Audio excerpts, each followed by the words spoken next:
Aleluia. Graça e paz, irmãos, mais uma vez, amém? Quem está desde 4 horas, vai tomar um porre de Adriano hoje, né? Eu cantei às 4, eu preguei às 4, eu abri às 16, eu cantei às 16, vou pregar às 16. Aleluia. Porque não sei se vocês estão aqui em pé todo esse tempo. Não, e hoje eu não dormi, né? Acordei às 5, estou desde essa hora. Vida do triatleta é essa. Quem disse que ia ser fácil, né? Vamos lá. Irmãos, mas vocês sabiam que eu ia pregar hoje, né? A apóstola já falou domingo passado. Fala assim, você prega semana que vem. Você já sabe até mais ou menos o que eu vou pregar. Ou não, né? Nem a gente sabe direito o que a gente vai pregar.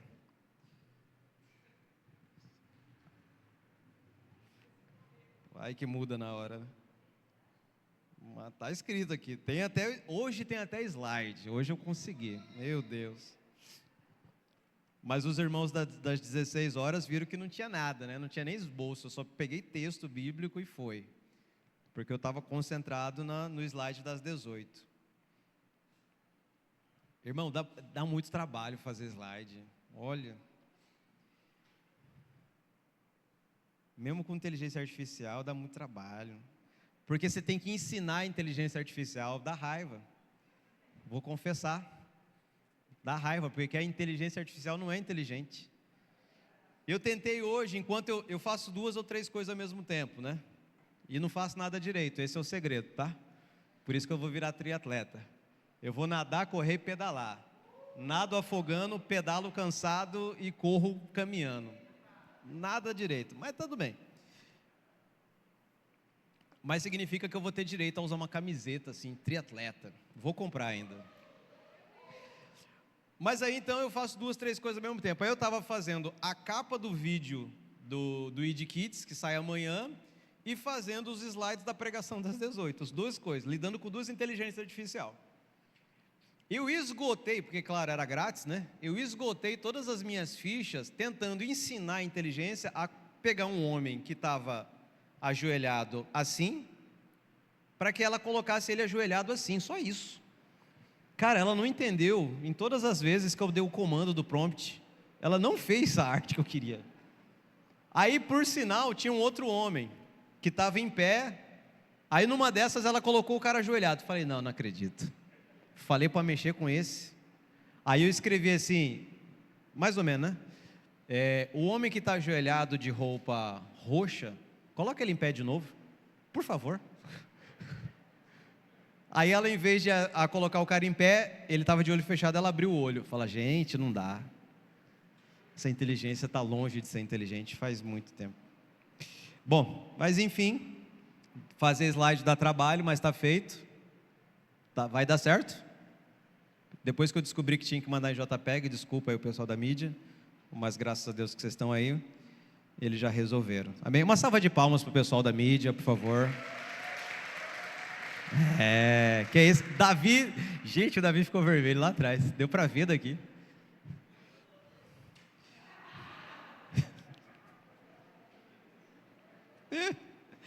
Bom, então se vai ter um slide aqui agora é porque a mídia resolveu. Depois, se vai ter um slide lá no aplicativo da igreja, olha a propaganda, né? Se você ainda não tem um aplicativo Batista ID, entra lá na Apple Store, na Play Store, procura, baixa, porque vai ter a palavra de hoje gravada e o esboço, o PDFzinho pronto para você lá amanhã. Amanhã? Posso falar isso? Vai? O Isaac? Isaac, dá o seu jeito agora. Bom, irmãos, o tema... inclusive eu utilizei a inteligência artificial para me ajudar com o tema. Eu sou ruim com o tema, os irmãos já sabem. Só que é engraçado, como eu disse, a inteligência artificial me dá tanta raiva que eu mando para ela o esboço. Falo, olha, leia o meu esboço, sugira alguns temas. Ela me sugeriu 10, eu não aceitei nenhum. Mas ela me deu a ideia.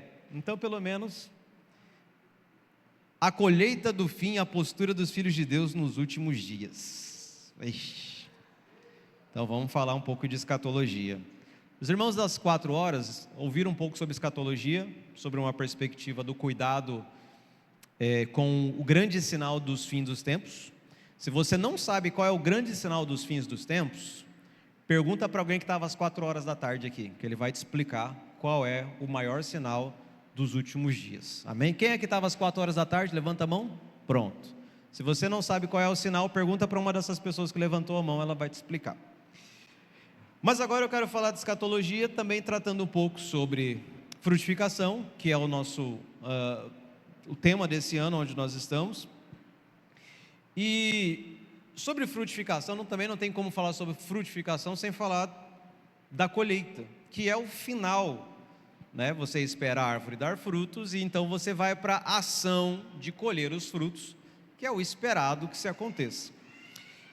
Colheita nas Escrituras é um tema, quando a gente fala de escatologia, ela pode tanto significar julgamento como redenção, salvação. Então, quando eu falo de colheita, na perspectiva dos últimos dias, haverá uma colheita no final dos tempos. O que eu estou querendo dizer? Bom, o Senhor um dia virá para uma grande colheita. Só que ela tem um sentido positivo e um sentido negativo. Ela tem um sentido positivo de salvação e redenção, e ela tem um sentido negativo também de julgamento. A colheita final tem os dois lados. De qual lado você estará e eu estarei depende muito do que nós estamos fazendo no presente, para que nós tenhamos então um lado no futuro, vai depender do nosso presente. Bom, as almas que são nossos frutos, lembra que alguns domingos atrás, eu não lembro, ou acho que foi no Tabernáculos que eu preguei sobre semente, e eu falei que o fruto de um ser humano é um outro ser humano, porque cada semente gera segundo a sua espécie. Dentro dessa pregação também eu fui indicar que também existem dentro da palavra de Deus, esse é o fruto primordial, é o principal, né? A semente gera de acordo com a sua espécie. Mas para nós humanos também há algo que na palavra de Deus, o próprio Jesus fala que há frutos que se esperam da nossa vida, que na verdade são frutos dos nossos comportamentos.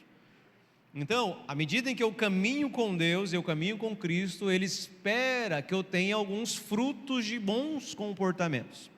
Tanto que o apóstolo Paulo utiliza essa figura do fruto, quando ele fala o seguinte, que existem comportamentos carnais, que são bastante negativos, e ele chama isso de fruto da carne, mas há algo que são comportamentos inspirados por Deus, que ele chama de o fruto do Espírito. E ele coloca no singular o fruto do Espírito para identificar ou para dizer-nos que quando eu recebi, você recebeu o Espírito Santo, você já recebeu isso dentro de você. Só que ele se manifesta de várias formas. E eu gosto de pensar na pocã, na mexerica, sabe que tem gominhos? É um fruto, mas quando você descasca ele, você tem vários gominhos separados. Eu vou parar aqui por causa da foto. Não sei se essa mão ficou boa, então eu vou usar a outra mão. Quem sabe fica melhor. E aí, os gominhos separados da pocã, da tangerina, da mexerica, é como se fosse aquilo que Paulo vai falando lá em Gálatas 5. Olha, mas o fruto do Espírito é amor, paz, alegria, longanimidade, benignidade, fé, mansidão e tudo mais. E ele cita aqueles comportamentos positivos inspirados por Deus. Isso é esperado de todo cristão. Mas, voltando, o fruto principal de todos nós são as almas. Eu e você fomos chamados para gerar vidas. Isso é um mandamento que está desde Gênesis, quando Deus criou o homem, Adão e Eva, no jardim do Éden. Uma das primeiras ordens para eles é que Deus os abençoa para que eles possam multiplicar. Deus os abençoa para que eles sejam fecundos, frutíferos, e eles tenham filhos e povoem a terra. Esse mandamento depois é repetido de uma certa forma para Noé e a sua família, que ao descerem da arca, depois do reset de Deus no mundo, vão ter também a incumbência de multiplicarem-se, frutificarem, encherem a terra. Em Cristo Jesus, no Novo Testamento, nós aprendemos que existe agora um outro novo, que nós chamamos de novo nascimento, um outro tipo de ser, que não é só mais natural, mas é espiritual. O apóstolo Paulo aos Romanos, ele vai explicar isso da forma de, olha, primeiro Adão era terreno, mas o segundo é celestial. que é Jesus. E por crermos em Jesus Cristo, nós adquirimos então agora uma outra função de multiplicação, de sermos fecundos e frutíferos. Fomos abençoados, não só para termos filhos naturais, do relacionamento, da intimidade do homem e de uma mulher, mas para termos filhos espirituais, gerarmos outros celestiais, como nós nos tornamos por aceitarmos a Jesus, e isso nós geramos através da oração, da leitura, do evangelismo e por aí vai. Então esse é o nosso fruto primordial, e isso vai ser sempre muito importante até que Jesus volte. Mateus 24:14 diz lá o seguinte, eu vou ler tudo na NAA, tá? E será pregado este evangelho do reino por todo o mundo para testemunha a todas as nações, e então virá o fim. Até o final dos tempos, o evangelismo está na nossa pauta máxima. Até os últimos instantes, desta era, o evangelismo vai ser pauta da igreja. Nós estaremos engajados nisso. E na verdade, nós estaremos mais engajados quanto mais se aproxima os últimos dias. Nós estaremos mais engajados nisso. Romanos 11:26, por exemplo, indica que até Israel espera e aguarda uma grande salvação, e Paulo vai confirmar isso, por meio de uma repetição de um texto lá de Isaías. Paulo diz assim em Romanos 11:26, e assim todo Israel será salvo, como está escrito, lá em Isaías, o libertador virá de Sião e afastará de Jacó as impiedades. Todo Israel aqui, lá no curso nosso da Escola de Fundamentos, a gente explica com mais detalhes, não quer dizer exatamente 100% de todos os israelitas vivos na época, mas o próprio texto de Isaías 59 diz que todos os que se converterem serão salvos, eles terão redenção e eles terão a visitação do próprio Jesus nos últimos dias da grande tribulação. Apocalipse 7, nos versículos 9 e 14, nos confirmam também que a salvação vai ser algo tão abrangente nos últimos dias e durante o período da grande tribulação que vai ser até surpreendente. Apocalipse 7, 9 diz, depois destas coisas vi e eis uma grande multidão, preste atenção, grande multidão, que ninguém podia contar, de todas as nações, tribos, povos e línguas, em pé diante do trono, diante do Cordeiro, vestidos de vestes brancas, com ramos de palmeiras nas mãos. Lá no versículo 13, isso aqui, o apóstolo João está tendo uma visão, por isso o livro de Apocalipse vem dessa visão que ele teve, ou de várias visões que ele teve, e dentro dessa visão, João está ali, e lá no versículo 13 diz que um dos anciãos pega e fala ou pergunta para João, quem são e de onde vieram esses que estão vestidos de branco? O que João responde? O Senhor sabe. Então ele me disse, ou seja, o ancião respondeu para João, estes são os que vêm da grande tribulação, que lavaram suas vestes e as alvejaram no sangue do Cordeiro. Então entenda, lá no versículo 9 diz que havia uma grande multidão. Toda essa grande multidão de todas as tribos, línguas, povos, de onde elas saíram?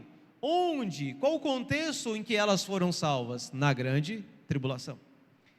Então, no final dos tempos, durante o período da grande tribulação, vai ser um período de uma grande colheita de almas. Lembre-se que nós começamos a ler Mateus, que diz que no final o evangelho do reino será pregado a todas as nações, e vai ter um resultado. Se ele é pregado no final para todas as nações, e João vê que desse período uma grande multidão foi salva, é porque o evangelismo dos últimos dias será poderoso, e haverá uma grande colheita, talvez como nós nunca vimos antes. E aí nós temos uma frase do Billy Graham, que ele deixou o seguinte, os maiores avivamentos da história ainda estão por vir, e muitos virão a Cristo em circunstâncias que jamais imaginaríamos. Às vezes nós entendemos que para uma pessoa vir a Jesus, é porque a coisa vai ficar boa, porque a coisa vai melhorar, e tem uma perspectiva de melhora, de libertação, de saúde, não sei o que e tal, mas no contexto da grande tribulação, quando tudo estiver muito acelerado, vou usar uma palavra, quando tudo estiver assim muito acelerado, as coisas acontecendo rapidamente, e muitas coisas acontecendo ao mesmo tempo, nesse contexto, haverá uma grande multidão de salvos em todas as nações. Então a igreja vai estar extremamente ocupada na colheita dos últimos dias. E é uma boa colheita. É a colheita da salvação, é a colheita da redenção. Mas ou se espera de nós também, que nós somos novas criaturas, que nós tenhamos outros frutos, além dessas almas. Você já sabe que você está engajado, se não sabia, ficou sabendo agora, na colheita de muitas almas. Mas você também está engajado em frutificar de dentro de você também. De dentro do seu ser, existem frutos que também precisam aparecer. Espera-se isso de nós. Comportamentos condizentes com a nova vida que nós recebemos do Senhor. E é disso que se trata, inclusive, a nossa posição no final dessa grande colheita. Não adianta nada nós pregarmos a muitos e nós nos perdermos, por falta de comportamento condizente com a vida que nós recebemos. E aí eu quero começar um exemplo, utilizando o exemplo do próprio povo de Israel na história. Lá, como eu disse, em Isaías 59, Paulo retirou aquele Romanos 11, 26, o versículo 26 de Isaías 59. E Isaías 59, o profeta, ele tem uma visão do presente dele, daquele momento, da sua época, mas também uma revelação do futuro, que Paulo utiliza ali em Romanos depois, entendendo que isso era porque estava ainda para vir. Israel, ele é um exemplo para nós, tanto negativo como positivo. E ele ele serve de alerta para nós, tanto da sua história como o que está previsto ou profetizado para ele no futuro. Israel é uma advertência para nós. Bom, mas vamos ler Romanos 59 a partir do versículo 14. Por isso, o direito se retirou e a justiça se pôs de longe, porque a verdade anda tropeçando pelas praças e a retidão não pode entrar. Sim, a verdade sumiu e quem se desvia do mal é tratado como presa.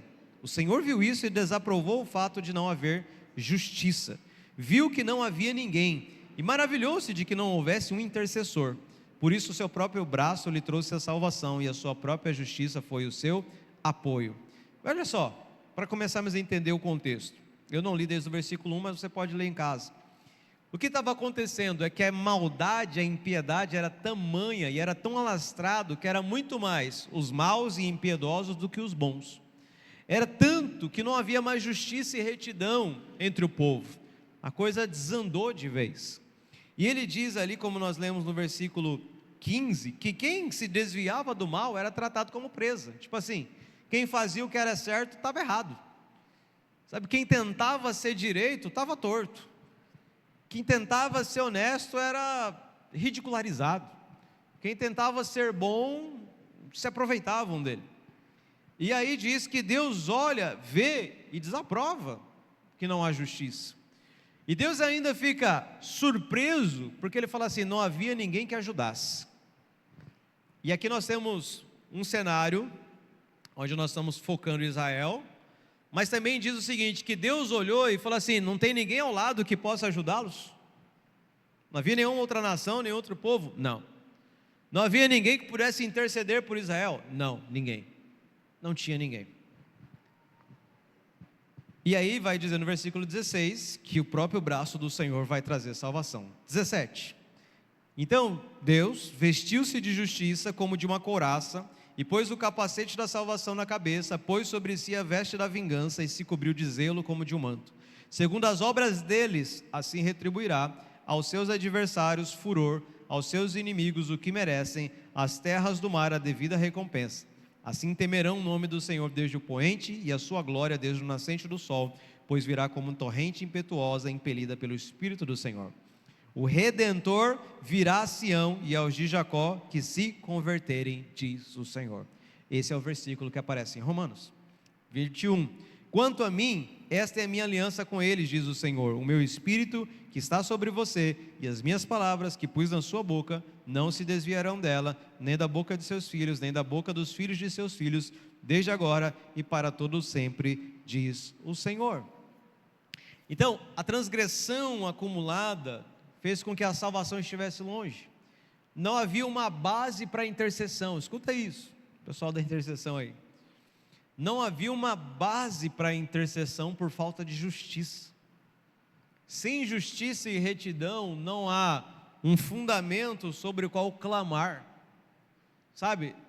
É como se eles não tivessem moral, e eles não tinham mesmo, nenhuma, para intercessão eles mesmos. E de fora, ninguém se levantou por eles. Nós poderíamos pegar esse texto e fazer algumas aplicações.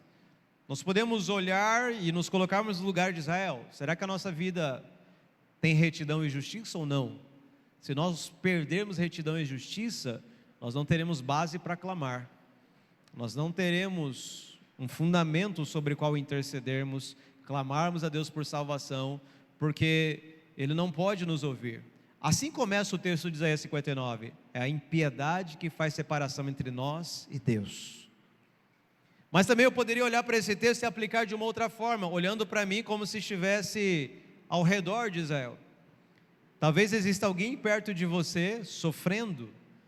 Será que você pode ser convocado por Deus para ajudar? Será que você pode ser convocado por Deus para ser um intercessor de alguém? Na época não tinha para eles. Deus admirou-se, não havia intercessores. Sabe, na verdade, na história de Israel, por muito tempo não houve muitos intercessores internos e externos. Sempre houveram poucos. Diz que procura alguém para se colocar na brecha, mas não tem, né? Então alguns profetas trazem isso à tona, dizendo: olha, não tem ninguém clamando, não tem ninguém buscando, não tem ninguém intercedendo. Havia só um sofrimento, havia só um povo entregue à impiedade. Os que tentavam fazer alguma coisa ou tentavam a retidão, não conseguiam. Mas o que acontece sempre em situações como essa? Deus mesmo se levanta. Aí, em algumas situações, no decorrer da Bíblia, nós lemos que o nível da impiedade é como se ela realmente tivesse uma escala, e quando a impiedade chega em tal nível, Deus mesmo vai agir, com ou sem intercessor. Quando a impiedade de um povo ou de uma terra chega em tal patamar, Deus entra em ação com ou sem clamor de alguém. Pela sua soberana vontade, Ele vai interferir. Então Ele vem e julga. Assim como Ele fez com Noé, assim como Ele fez com a terra dos cananeus, assim como Ele fez com Sodoma e Gomorra, assim como Ele fez com tantos outros lugares, Deus vem e julga. Uma vez, Deus precisou de um intercessor, e é uma das histórias mais famosas que nós temos na Bíblia, bastante conhecida, Jonas. O povo de Nínive chegou no patamar, não tinha ninguém para clamar, mas aí Deus falou assim: Jonas, é você que vai lá. Jonas ainda tentou fugir, mas Deus ainda deu um jeito de levar Jonas para lá. Jonas ainda pregou meio que na irritação, né? Ele já queria ver mesmo o negócio pegar fogo e acontecer alguma coisa, mas na pregação dele, meio irritado, mesmo assim a turma toda foi salva. Sabe, talvez no final dos tempos vai ser assim, né? As pregações serão extremamente fortes, verdades sendo ditas realmente assim, sem filtro, mas as pessoas vão se converter, e as almas vão vir até Jesus, uma grande multidão de tribos, línguas e nações, porque Jonas vão se levantar, João Batistas vão se levantar, haverá pessoas realmente pregando como esses homens pregaram, com autoridade, com poder e com pura verdade. Mas voltando ao texto de Isaías, nós temos aqui então a situação que Deus entrou para operar, e Deus fez na época de Isaías, e Deus vai fazer no final dos tempos, amém? Tem a grande tribulação, tem tudo aquilo acontecendo, mas Deus vai agir, tem um lugar até onde isso chega, já tem estabelecido, mais ou menos sabemos, né, que dura ali o período da duração, e vai chegar a hora que Ele vai descer à terra. A gente não sabe dia nem hora, mas a gente sabe ali uma sequência de acontecimentos, pelo menos. E vai chegar o momento onde Ele vai descer à terra. E o que para nós fica são as duas advertências. Primeiro, a gente tem base para clamar por nós mesmos. E segundo, nós temos disposição de ser os intercessores dos outros. Porque são as duas tarefas aqui dentro desse texto. Então nós temos que sustentar daqui para frente, ou devemos já estar sustentando, a nossa vida com os frutos que são condizentes com a vida de Deus que habita em nós. Só dessa forma nós estaremos aptos a tanto sermos intercessores da nossa vida como da vida dos outros. Só dessa forma estaremos aptos a sermos colhidos por Deus com redenção e salvação, e ao mesmo tempo estaremos aptos para sermos os evangelistas que podem participar também junto com Ele. No agir dele nós estaremos envolvidos, nós vamos ser integrantes do seu agir. Amém? Segundo ponto, o nosso destino na colheita final depende de quem nos tornamos. Tozer diz que o homem se torna aquilo que contempla, e no dia da colheita cada um revelará o fruto do objeto que adorou. Olha isso. Cada um vai ser revelado. Sabe, a adoração não é restrito a imagens, a esculturas. A adoração é tudo aquilo que ocupa lugar no nosso coração. Às 4 horas, estudando um pouco sobre sinais dos últimos dias, nós percebemos que muitas vezes na palavra, né, vai se repetindo sobre sinais dos últimos dias, do que vai estar acontecendo de negativo. E nós vimos que há palavras como egoísmo, nós ouvimos palavras como avareza. Então, entenda que se eu idolatrar a mim mesmo, é egoísmo. Se eu idolatrar o dinheiro, é avareza. Se eu idolatrar os prazeres desse mundo, nada disso está numa imagem, nada disso está numa escultura, numa pintura, nada disso é algo semelhante, a princípio, né, a um Deus, mas sim são deuses. Sim, eles ocuparam o lugar de Deus no coração de muita gente. E nós não estamos ilesos a isso. Nós não estamos simplesmente, não, aceitei Jesus, estou indo na igreja domingo, estou fazendo discipulado, vou na casa de oração. Não, você está participando de tudo isso para se preparar, para se fortalecer. Mas essas coisas não são amuletos que espantam uma vida infrutífera e uma vida falsa. Uma vida falsa. Porque às vezes você ainda ama o dinheiro. E para amar o dinheiro não precisa ter dinheiro, tá? Esse é um ponto importante. Não, quem ama dinheiro, quem é avarento é rico. Não precisa ter dinheiro para amar o dinheiro. Então tem muita gente que tem uma condição, né, de sobrevivência financeiramente falando, mas ama o dinheiro, idolatra o dinheiro. É uma dor no coração toda vez que fala sobre compartilhar ou investir ou alguma coisa assim. Dói profundo na vida de muita gente quando toca nessa área. São pessoas que estão amando o dinheiro, são pessoas que estão amando a sua própria vida, os prazeres desse mundo, são mais amigos do mundo do que amigos de Deus, e por aí vai. Todas essas obras um dia serão reveladas. Vamos ler alguns textos. Joel 3, versículo 12 até o 15 diz o seguinte: que todas as nações se levantem e sigam para o vale de Josafá, porque ali me assentarei para julgar todas as nações vizinhas. Peguem a foice e comecem a colher, porque a plantação está madura.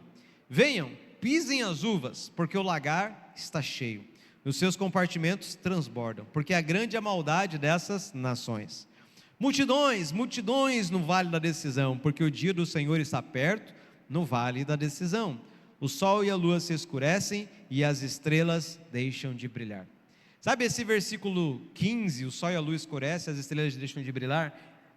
É relacionado a Mateus 24, lá do 29 ao 31. Depois você pode conferir isso em casa, baixa aí o esboço para você ter todas essas referências. Jesus fala em Mateus 24, ele está explicando sobre os sinais dos últimos dias. Bem nesse texto ele vai falar assim, olha, depois da tribulação daqueles dias, ele fala que vai acontecer isso, o sol e a lua vão se escurecer. Lá de Joel, Jesus cita em Mateus. Mas o que Joel está falando é algo que está lá para o futuro, não só o futuro dele, mas o futuro nosso.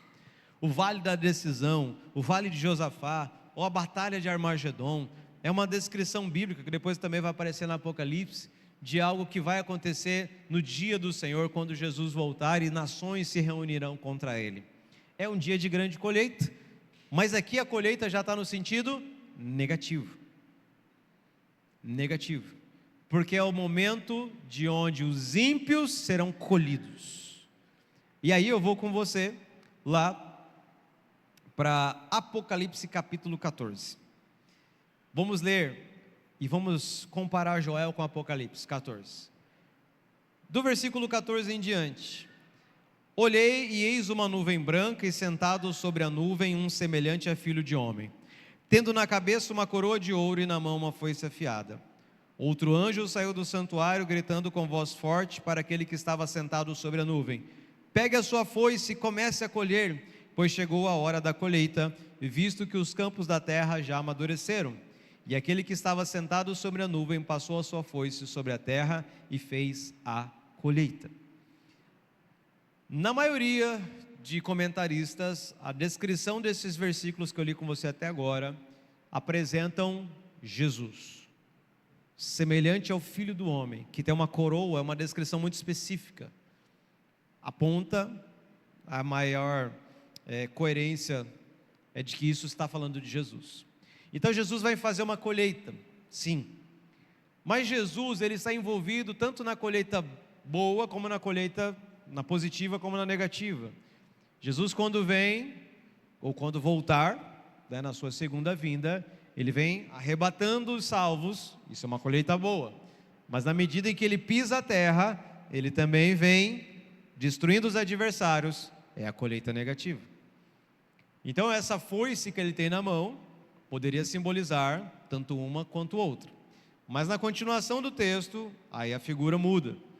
17. Então outro anjo saiu do santuário que se encontra no céu, tendo também ele uma foice afiada. Ainda outro anjo saiu do altar, o anjo que tem autoridade sobre o fogo, e clamou com voz forte ao que tinha foice afiada, dizendo: pegue a sua foice afiada e ajunte os cachos da videira da terra, porque as suas uvas estão maduras.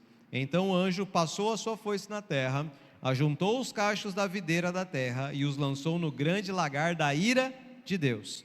O lagar foi pisado fora da cidade e correu o sangue do lagar, chegando até a altura dos freios dos cavalos, numa extensão de cerca de 300 quilômetros. Bom, sem dúvida de que essa segunda colheita, ou esse, agora é um anjo, que tem uma foice também, e vem colher, e eles usam uma outra figura, eles usam a figura de uvas, e falam: olha, vamos cortar os cachos, chegou o momento, e vamos pisar no lagar da ira de Deus. É uma figura, uma figura de que isso na verdade é aquela batalha de Joel que nós lemos, no vale da decisão, no vale de Josafá. O que nós lemos lá em Joel, se você voltar no versículo 13 de Joel 3, peguem a foice e comecem a colher, porque a plantação está madura. Venham, pisem as uvas, porque o lagar está cheio, os seus compartimentos transbordam, porque é grande a maldade dessas nações. É a mesma coisa, só é uma descrição, uma visão profética lá de Joel, do que vai acontecer lá em Apocalipse, que João viu. João utiliza a mesma expressão, ou a mesma figura de linguagem que Joel: uvas sendo pisadas no lagar. Por que eles estão no lagar da cólera ou da ira de Deus? Porque Deus é justo e Deus é santo. Deus deu todo o tempo, todas as oportunidades que as nações precisavam, mas elas decidiram que não queriam. Elas decidiram se posicionar contra Deus, contra Jerusalém, contra o ungido, contra Cristo. Então vai chegar o tempo dessa colheita, que eu estou chamando de negativa, porque é a colheita dos ímpios, porque a sua maldade chegou no patamar que deveria chegar, e eles vão ser colhidos, pisados no lagar da cólera, da ira de Deus. Bem, o que acontece? A ceifa, então, no final dos dias, ela é dupla. A colheita é dupla, dos justos e dos ímpios. A dos justos, provavelmente, é a colheita de Jesus, pelo arrebatamento e pela ressurreição. Então esses são os frutos que que Deus tem para ele, mas há uma outra colheita a ser feita dos ímpios, quando eles serão julgados também e pela sua maldade serão condenados. Agora, sem entrar muito no assunto do que é maldade, apenas lembrando disso, o que aconteceu aqui? Por que cada um foi para uma colheita diferente? Porque é o que eles acumularam durante a vida. É o resultado. Eles se tornaram. Lembra que nós começamos lendo a frase de Tozer? O homem se torna aquilo que contempla, ou a adoração vai fazer com que ele então se transforme em algo, e o dia da colheita vai revelar aquilo que ele se transformou. Então a colheita final dos últimos dias, do dia do Senhor, ela é uma colheita que revela em que ou em quem você se tornou durante a sua vida. Você viveu no acúmulo da maldade, ou você deixou que realmente a vida de Deus frutificasse dentro de você e você produzisse frutos dignos diante do Senhor? Eu sintetizei isso numa frase minha: aquilo que você pratica repetidamente vai moldar o que você vai se tornar. Você está praticando repetidamente idolatria, avareza, paixões desse mundo, mentira, bebedice, embriaguez. O que você está praticando repetidamente? Você está se transformando nisso. Talvez o maior perigo de uma prática repetida é o perigo de nós nos tornarmos falsos.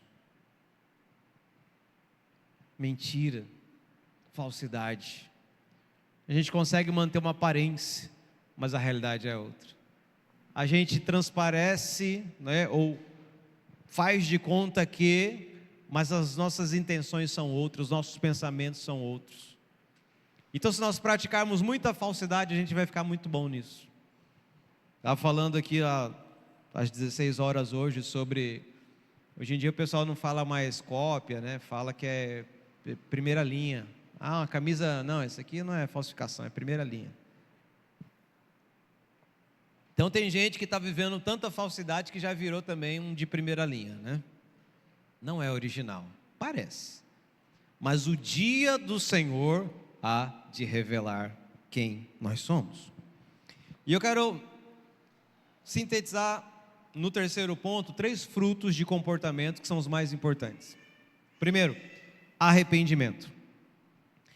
Mateus 3, do 7 ao 10 diz o seguinte: quando João Batista viu que muitos fariseus e saduceus vinham ao seu batismo, disse-lhes: raça de víboras, quem deu a entender que vocês podem fugir da ira que está por vir?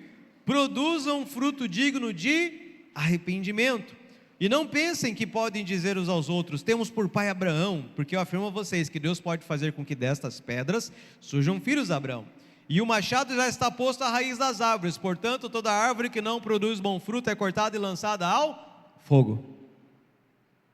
Quando João Batista utiliza essa expressão, ou essa figura, tem gente que vai ser cortado e lançado no fogo. Sobre qual fruto ele está falando? Arrependimento. Arrependimento, irmãos, é a raiz, está lá na raiz da nossa conversão. Você não se converteu de verdade, a não ser que você se arrependeu. E arrependimento não é apenas tristeza, arrependimento é mudança. Repete comigo essa frase, que isso é importante você lembrar. Diga: arrependimento não é apenas tristeza, mas mudança. Bem, a tristeza, segundo Deus, opera essa mudança. A tristeza, segundo o mundo, pode levar à morte. Por isso que arrependimento não é só tristeza. Não basta apenas estar triste. É um sentimento envolvido. Mas o que acontece, mudança, aí sim é um sinal de verdadeiro arrependimento. E esse é um fruto, irmãos, que não... pastor, é lá na raiz da conversão, então é uma vez. Não, não é uma vez. É algo que você carrega com você por toda a sua vida. Você Pecou só um dia, ou pecou só uma vez? Provavelmente não. Senão você estaria brilhando agora aqui no meio de todo mundo, né? O cara que nunca mais pecou desde que aceitou Jesus. Não, mas não tem ninguém brilhando. No momento eu acho que estamos todos mais ou menos no mesmo pacote humano, de que a gente vive, sou humano, não consigo ser perfeito, né? Como diria, acho que a Bruna Carla cantando. Então nós estamos num pacote que 1 João 9 vai resolver, que diz que se confessarmos os nossos pecados, Ele é fiel e justo para nos perdoar os pecados. João, o apóstolo, ele vai dizendo: filhinhos, eu estou escrevendo para vocês não pecarem, mas se pecarem, vocês têm um advogado. Recorram, busquem o seu advogado, recorram a ele, vão até ele, chamem ele para a sua causa. De nada vai nos adiantar saber que tem um advogado, saber que alguém pode interceder por nós, saber que alguém pode resolver nossa causa e não clamarmos por ele. A gente acabou de cantar aqui 3 músicas só sobre o nome de Jesus. E na última então era mais do que tudo, né? Clamo Jesus, clamo Jesus, clamo Jesus. Mas e não clama a Jesus, não vai resolver? Como eu já disse, algumas vezes, talvez, eu não sei se em outros países acontece isso, mas no Brasil a gente tem muita questão de superstição, certo? Mas deve ter também em outros países, né? Porque o Brasil tem aquele negócio, se você colocar uma ferradura em tal lugar, se você deixar a Bíblia aberta, Salmo 91, espanta aquilo, se você criar uma planta lá, não sei o quê, uma olhada não chega. Então parece que você pegou um amuleto, pronto, já ficou com o amuleto, resolveu. Você não tem que fazer nada, é o amuleto, entendeu? Então, para alguns o amuleto é vir na igreja. O amuleto de sorte dele é vir no domingo. Rapaz, fui no domingo, recebi a oração, estou protegido a semana. Aí se ele não vem no outro domingo, aí ele acha que agora está sem a proteção. Parece vacina de imunização, né? Passou efeito, dura uma semana. Mas não existe tais coisas. Arrependimento é um fruto que você vai ter que exercitá-lo por muitas vezes na sua vida. E você precisa exercitá-lo da maneira correta. Ele é fundamental, ele está na raiz da conversão, ele continua sendo o fundamento da sua vida cristã.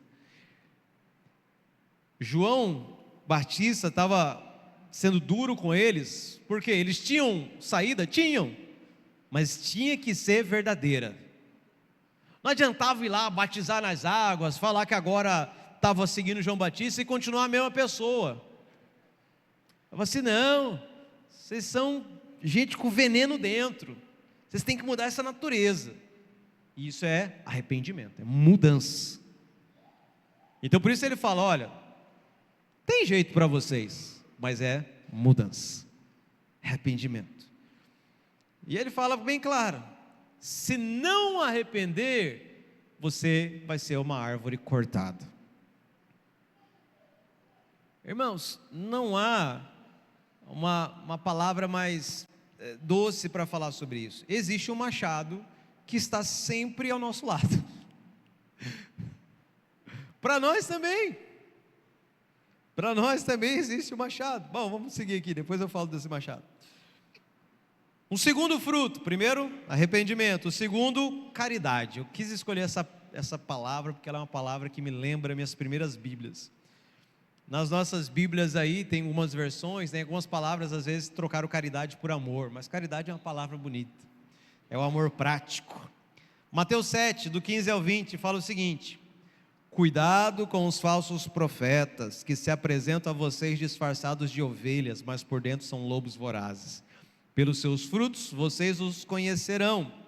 Por acaso se colhem uvas de espinheiros ou figos de ervas daninhas? Assim, toda árvore boa produz frutos bons, porém a árvore má produz frutos maus. A árvore boa não pode produzir frutos maus, e a árvore má não pode produzir frutos bons.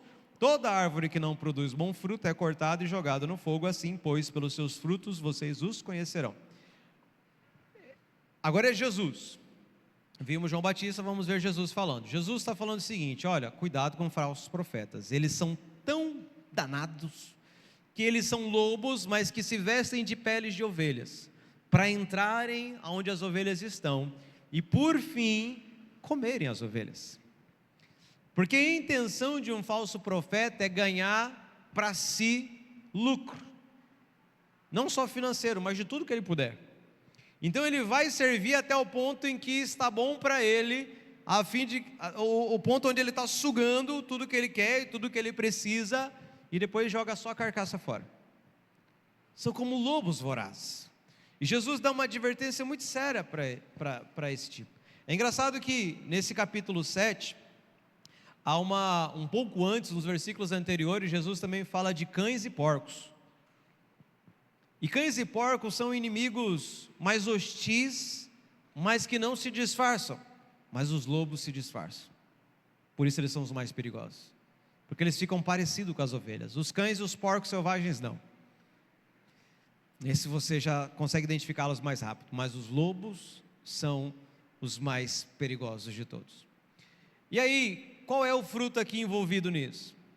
Bom, o falso profeta, ou o lobo, já que ele quer se aproveitar, ele está fazendo tudo baseado no egoísmo. E justamente a caridade é o oposto disso.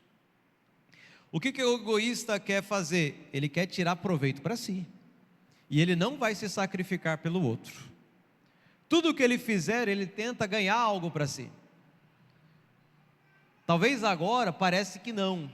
Talvez num primeiro momento, numa atitude, parece que não.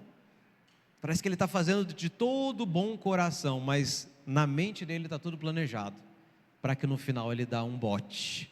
No final ele consegue amarrar a vida da pessoa, no final ele consegue jogar isso na cara, no final ele consegue colocar tudo na mesa e falar assim: agora você me deve, você vai ter que pagar. E sabe, ele faz de todas as artimanhas possíveis para prender uma vida que depois vai ser sugada até o fim por ele. E o contrário disso, então qual é o fruto que se espera? Qual é o bom fruto? Porque esse é o mal. Então o bom fruto é a caridade, é o amor na prática. Porque a caridade é quando você ajuda alguém e de fato você não vai esperar nada por isso. A caridade é quando você de fato entregou parte da sua vida para aquela outra vida e você não espera nada por isso. Você simplesmente fez o que deveria fazer, ou você fez até além do que você deveria fazer. Você foi na segunda milha, você deu o outro lado da face para baterem. Você não entregou só a túnica, mas você entregou a capa. Isso é caridade. Você fez com a mão direita o que a tua esquerda não precisava saber. Entende? Isso é caridade. Esse é um fruto que vai ser julgado. Vai ser julgado. O que acontece?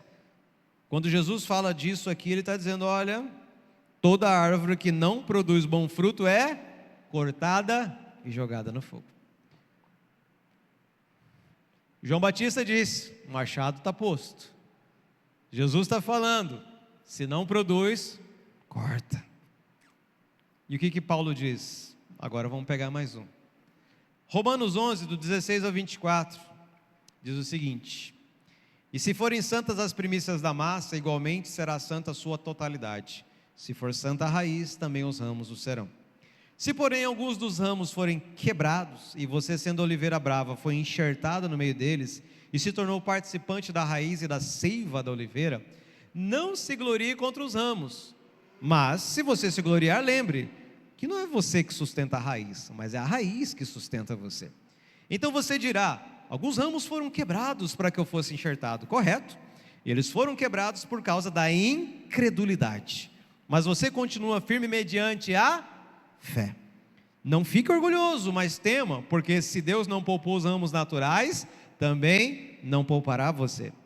Considere, pois, a bondade e a severidade de Deus. Para com os que caíram, severidade, mas para com você, a bondade de Deus, desde que você permaneça nessa bondade. Do contrário, você será cortado. Eles também, se não permanecerem na incredulidade, serão enxertados, pois Deus é poderoso para os enxertar de novo. Pois se você foi cortado daquele que por natureza era uma oliveira brava, e contra a natureza foi enxertado numa oliveira boa, quanto mais esses, que são ramos naturais, serão enxertados na sua própria oliveira. Paulo aqui usa de um baita exemplo, de uma figura de linguagem sobre uma oliveira, e ele coloca que haviam ou há duas oliveiras, e uma oliveira, aonde nós queremos estar e permanecer enxertados, tem a ver com a fé em Jesus Cristo, e provarmos da seiva da vida que vem dele. E Paulo vai dizer o seguinte: olha, os israelitas, que tinham as promessas, tinham os patriarcas, tinham as leis, Moisés, tudo mais, eles eram para estar em Jesus, mas não estão, porque eles não abraçaram a fé. Eles têm tudo isso lá, toda essa história, mas eles não entenderam que tudo isso aponta para Jesus que já veio. Eles estão esperando um outro vir. E Paulo fala: olha, mesmo eles tendo rejeitado a Jesus, há chance para eles. Se eles crerem, eles vão ser colocados em Jesus. Agora você, bonitão, que não tinha essas promessas, não tinha patriarca, não tinha Moisés, não tinha as leis, não tinha nada, você que pela fé está em Jesus, não fique, sabe, se gloriando. Eu vou usar a palavra bíblica aqui para não falar outras coisas. Não fique se gloriando, só porque agora você está e eles não, porque se você não permanecer na bondade, você será cortado. João Batista diz, o machado está lá. Jesus fala, vamos cortar e lançar no fogo. Paulo vai falar o seguinte: meu amigo, você está enxertado aí, você nem é daí, se liga. Está fácil dele quebrar você daí, arrancar você daí e jogar você fora de novo. Mas ele não falou assim, né? Paulo, não podemos falar assim, então escreva, você será cortado. Né? Qual é o fruto que está aqui neste lugar? Nós falamos sobre arrependimento, caridade, fé, muito bem. Mediante a fé, nós somos enxertados, e é mediante a fé que nós permanecemos nessa oliveira. Por causa da incredulidade, eles foram cortados. Então, o que nos leva a ser cortados também? Incredulidade. Então, o que se espera de nós? Fé. O justo viverá pela fé. Então, 3 frutos, irmãos, que nós devemos estar, sabe, faça um exercício essa semana, sonda sua vida, fala: Deus, me ajuda aqui, dá uma luz aqui, Espírito Santo, joga uma luz aqui em mim, mostra aqui, estou praticando arrependimento, estou praticando caridade, estou exercitando minha fé. Irmão, se der negativo para um dos 3, corre, corre. A gente nunca sabe o dia que começa os últimos segundos dessa era, né, direito. A gente pode estar vivendo algumas coisas assim muito próximas do final dessa era. Mas, na verdade, você nunca sabe o último dia da sua vida. No final das contas, a nossa morte pode ser muito mais breve do que a volta de Jesus, de fato. E a nossa morte, ela pode não dar nenhum sinal, como a volta de Jesus tem vários sinais que antecedem. Nós vivemos e entramos numa época de morte súbita, sim ou não?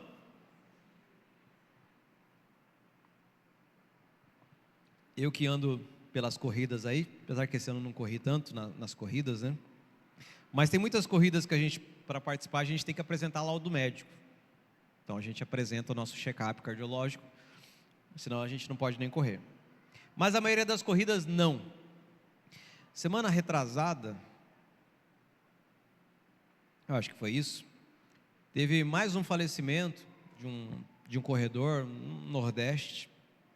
E eu acho que por lá eles queriam já, tipo a prefeitura, fazer aquela coisa dos vereadores, vamos fazer uma lei que todo mundo agora, qualquer corrida, tem que apresentar o laudo médico para participar. Rapaz, isso vai dar eu acho que não passa não, porque é muito transtorno, né? Muita gente vai desistir de correr, porque você fazer o check-up geral no cardiologista não é barato, né? No SUS, nem sei se você consegue fazer, deve conseguir, né? Mas enfim, eu acho que não vai passar. Mas essa semana tive uma senhora que foi andar, saiu da casa e foi andar, mal súbito, morreu também. Falei, ih, lascou. Não é só as corridas organizadas, é qualquer pessoa que saiu para caminhar, para fazer uma corridinha, o pessoal está, né? Uma hora era, outra hora já não era mais. Já foi. Então nós estamos aqui entre final dos tempos e mortes súbitas, né? De um lado uma coisa, do outro lado outra coisa. Então é melhor a gente estar garantido com os nossos frutos. Ninguém aqui está interessado em ser cortado, amém? Ninguém está interessado em ser lançado fora. Ninguém está querendo ser arrancado de onde há vida, amém? Mas então vamos cuidar dos nossos frutos. Nosso destino final está ligado ao caráter que estamos moldando no presente. Esses frutos falam do nosso caráter cristão: arrependimento, caridade, fé. Sabe, qual é o nosso comportamento mais desafiador para a frutificação? João, capítulo 15, versículo 1 a 8, diz que, Jesus dizendo: eu sou a videira verdadeira e meu Pai é o lavrador. Todo ramo que estando em mim não der fruto, Ele o corta, e todo o que dá fruto Ele limpa, para que produza mais fruto ainda. Vocês já estão limpos por causa da palavra que lhes tenho falado. Permaneçam em mim e eu permanecerei em vocês. Como o ramo não pode produzir fruto de si mesmo se não permanecer na videira, assim vocês não podem dar fruto se não permanecerem em mim. Eu sou a videira, vocês são os ramos. Quem permanece em mim e eu nele, esse dá muito fruto, porque sem mim vocês não podem fazer nada. Se alguém não permanecer em mim, será lançado fora à semelhança do ramo e secará, e o apanham, lançam no fogo e o queimam. Se permanecerem em mim e as minhas palavras permanecerem em vocês, pedirão o que quiserem e lhes será feito. Nisto é glorificado o meu Pai, que vocês deem muito fruto, e assim mostrarão que são meus discípulos. Sabe? Jesus aqui, ele coloca um outro exemplo, uma outra figura de linguagem, onde ele é uma videira. E ao se declarar uma videira, ele fala: nós somos os ramos. E os frutos estão na ponta desses ramos. Amém? Mas o que acontece? Jesus está nos dando o segredo do comportamento mais desafiador para a frutificação. E olha, isso serve para a frutificação das almas ou dos nossos comportamentos. Nós estamos falando mais sobre comportamento hoje. Tanto faz. Para os dois, se a gente quer dar esses frutos, o segredo maior não é tentar dar frutos.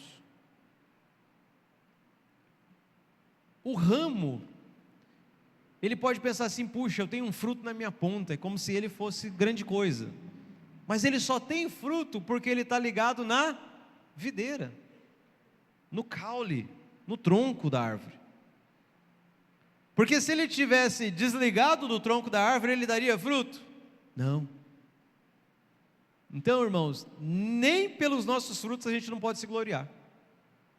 Nem pelas almas que você ganhar, e nem pelos comportamentos de fé, arrependimento ou caridade que você praticar. Porque sem Jesus, nada podemos fazer. Então eu não posso ganhar almas, eu não posso ter um comportamento digno dessa nova vida, se eu não depender de Jesus. Tudo que está relacionado à frutificação na nossa vida tem a ver com Jesus. Ele é a videira. É dessa vida que nós precisamos. E o maior desafio nosso é permanecer. Permanecer nele. Então o meu esforço, o seu esforço não é para arrependimento, não é para ter fé, nosso esforço não é para caridade, nosso esforço nem é para ganhar as almas, nosso esforço é permanecer em Jesus. É onde nós devemos dirigir, direcionar nossos maiores esforços, em permanecer em Jesus. Porque as coisas dessa vida, do mundo, da carne, elas tentam nos tirar, nos desconectar de Jesus. E nós precisamos estar conectados nele. É da vida dele que vai surgir tudo o que nós precisamos. Imagine, estamos num tempo abençoado de mangas aqui na nossa cidade. Imagina, você já ouviu uma mangueira gemer para dar fruto? Fazer força, um galinho de mangueira assim até tremendo, para sair uma manguinha. Não, é natural para ele. É natural para nós darmos esses frutos se estivermos conectados na videira. É natural para nós darmos frutos se estivermos deixando que a vida, a seiva, passe por dentro de nós. O Pai não vai precisar fazer muita coisa, a única coisa que Ele precisaria fazer é nos limpar. Só isso. Porque quem produz fruto, o Pai limpa, mas quem não produz fruto, o Pai corta. Vai, repete comigo. Quem produz fruto, o Pai limpa. Mas quem não produz fruto, o Pai? Ah, bom. Tudo bem. É simples entendermos isso. Você já viu João Batista falando, você já viu Jesus falando 2 vezes, você já viu Paulo falando. Impossível você duvidar e pensar que Deus não corta ninguém. Deus corta sim. Tem um machado posto à raiz de todos nós. E nós temos que tomar muito cuidado com isso. Não é só sobre ganhar almas. Não é só sobre ter os frutos dos nossos comportamentos. É e principalmente é sobre permanecer em Jesus. Sobre permanecermos, irmãos, a gente não pode perder a conexão com Jesus de maneira alguma. A gente pode passar por estações que a gente não vai ver frutos, não vai ver almas, tudo bem. Há estações em que as árvores elas se recolhem, é um período, é uma estação, mas todo ramo que está conectado, ele está bebendo da seiva, e vai chegar a hora dele começar a frutificar de novo. E pode vir uma outra estação em que ele para de novo, normal. Mas vai voltar, se ele está conectado, ele vai dar fruto mais uma vez. Então nós não podemos perder de forma alguma a conexão com Jesus. Quero trazer 2 frases para você antes de terminar. O Watchman falou o seguinte: a vida cristã não é esforço humano, é a vida de Deus fluindo através de nós como a seiva que percorre os ramos. Então não é para esforçar para dar fruto, não é para esforçar para ser longânimo, benigno, amoroso, paciente, manso. Está se esforçando para isso? Está na força do teu braço. Você não está entendendo a conexão que você tem com Jesus. Ou essa conexão está com algum problema. Hudson Taylor falava o seguinte: o segredo não está em tentar ser forte, mas em descansar no forte. Permanecer é o caminho para frutificar. A gente não precisa de tanta coisa. A gente pode ser só um galinho meio seco, mais ou menos, tal. Mas se a gente está conectado nele, é a vida dele que flui. É a vida dele que faz. É a vida dele que cura, é a vida dele que liberta, é a vida dele que toca outras vidas. E elas então entendem que precisam de Jesus. Por isso nenhuma glória nossa, de nenhum dos nossos frutos, nem das almas que nós ganharmos, nem da própria transformação interna a nós. Ah não, eu me transformei. Não, irmãos, nós somos transformados pela vida dele que flui. Para a gente concluir, nosso esforço constante então deve ser voltado para práticas que nos mantenham conectados com a videira que é Cristo, a fim de deixar que a seiva, que é o poder do Espírito Santo, produza os frutos em nossa vida, que são esses comportamentos, e através das nossas vidas ganhando almas. Então eu tenho fruto em mim e eu tenho fruto através de mim. Tanto um como o outro são provenientes da minha conexão com Jesus, porque é da onde eu vou beber do poder do Espírito para ter uma vida que faça frutificar. E não vou estar nem um pouco preocupado com o machado que está do lado. Deixa o machado para lá. Na minha raiz ele não vai chegar, amém? E que na sua raiz também nunca chegue esse machado. Que você permaneça em Cristo, que você fique fiel a Ele, que você sirva a Ele. É a coisa mais importante, a nossa conexão. Não deixe que as distrações desse mundo te atrapalhem. Não deixe que a aceleração que nós estamos vivendo roube o seu tempo com Deus. Não deixe que a aceleração que nós estamos vivendo transtorne tanto a sua mente que você não consiga mais parar para estar com Ele. Se for necessário, e às vezes isso vai ser necessário, faça uma desintoxicação desse mundo por algum tempo, sabe? Tire algumas coisas, faça realmente uma limpeza em você.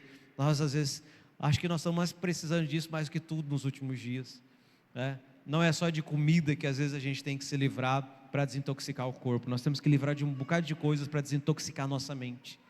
Se você não está conseguindo parar para orar, porque a tua mente está acelerada. Se você não está conseguindo parar para meditar, a tua mente está acelerada. Você precisa entender que você tem algumas coisas que você vai ter que se isolar por um período de tempo para você conseguir normalizar as tuas funções e você se conectar em Deus. Deus não é acelerado. Deus não é acelerado. E esse é um segredo que a gente precisa lembrar. Deus não é acelerado. Ele tem nenhuma preocupação com o tempo. Lembre-se disso. E a Bíblia quase sempre está dizendo assim, olha, por mais que ele pareça demorado, Deus não demora. Por quê? Porque na nossa percepção está demorando. Na nossa percepção nós estamos angustiados. É agora? Quando que vai ser? Nós estamos sempre perguntando. E quando? Quando que vem? Quando que acaba? Quando que chega? Quando que o Senhor volta? E Deus está tranquilamente no arco da história do início ao fim, dentro do controle dele. E aí nós estamos numa geração mais acelerada ainda do que todas as anteriores. Então nós precisamos às vezes desacelerar um pouco para aproveitar a conexão com a videira. Amém? Quero que você se coloque em pé no seu lugar. Quero orar por você nessa noite. Feche os seus olhos por um instante. Queria começar perguntando se há alguém no nosso meio que talvez ainda não teve uma decisão por Jesus como seu Senhor e Salvador. Sabe, é uma decisão importante você reconhecer e aceitar Ele na sua vida como o Senhor da sua vida. O que isso indica? Indica que a partir desse momento você vai dizer: Senhor, governa a minha vida. Indica que a partir desse momento você vai sempre buscar nele o que você deve fazer, para onde você deve ir, quando você deve começar ou encerrar algo. Ele vai ser o seu Senhor. E também, por isso, por ser Senhor, Ele se torna o Salvador da sua vida, porque Ele entra na sua vida, o Espírito Santo habita em você, e você vai ser livre da condenação eterna, e você vai viver uma nova vida, porque o poder do Espírito vai começar a agir, fluir para dentro de você, a partir desse momento. Se alguém em nosso meio que quer tomar essa decisão de entregar a sua vida, receber Jesus como Senhor e Salvador, levante uma das suas mãos. Nós queremos abençoar você nessa noite, queremos declarar graça sobre a sua vida, que você permaneça fiel, conectado com Ele por todos os seus dias, em nome de Jesus. Alguém, basta, você vai ficar aí no seu lugar mesmo, só você vai levantar uma mão para nós podermos abençoar a sua vida nessa noite. Só não há ninguém. Eu quero orar por todos nessa noite, para que nós possamos permanecer em Jesus. Vamos orar. Senhor, nós te damos graça, porque pela tua palavra nós somos alertados. Senhor, não só a história de Israel serve como advertência, mas todas as palavras que nós vimos de João Batista, de Jesus, de Paulo, Senhor Deus, que está nos evangelhos, em toda a Bíblia, nos serve de advertência para nos lembrarmos: o principal é estarmos conectados contigo. Senhor, eu peço que nos fortalece a cada um que está aqui nessa noite, que nós possamos viver conectados, não deixar a nossa conexão se desestabilizar, não deixar a nossa conexão ser interrompida, não deixar a nossa conexão ser enfraquecida, mas Senhor, queremos fortalecer a nossa conexão nessa semana contigo. Senhor, esse é o nosso exercício, que o Senhor nos lembre nessa semana, Deus, em cada momento, que nós possamos fortalecer essa conexão com Jesus, e possamos então experimentar da vida, da seiva, do poder do Espírito fluindo para dentro de nós e através de nós para outras vidas, Senhor. Que assim o Senhor nos abençoe, nos guarde, nos leve debaixo do teu amor, do poder do Espírito Santo, da graça do Senhor, em nome de Jesus. Amém, amém e amém. Dê uma salva de palmas para o Senhor. Você pode se sentar, amém.